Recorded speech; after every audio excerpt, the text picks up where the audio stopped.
আলহামদুলিল্লাহ অনেক বড় প্রাপ্তি আমার যে আপু প্রথমে তো এসে ভয়ই পেতই যে আমি পারবো তো আপু, আমি মনে হয় পারবো না, সে এইভাবে কথা বলতো।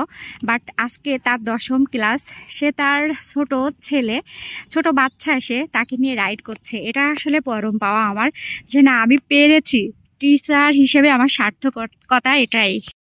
একটা মেয়ের বিয়ের পর সব থেকে কাজ সাপোর্ট প্রয়োজন জানেন? তার হাজব্যান্ডের।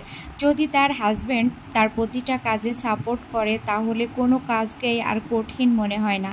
তেমনই আমার এক আপু, প্রিয় আপু মুন্নি আপু, প্রথম যখন আমার ড্রাইভিং স্কুলে এসে ভর্তি হয় সে বলতো আমি পারবো তো, আমার দ্বারা হবে তো। সে এতটাই ভয় পেত, কিন্তু আমি তাকে মনের জোর দিয়েছিলাম, সাহস দিয়েছিলাম। আলহামদুলিল্লাহ সে আজকে সাকসেস হয়েছে।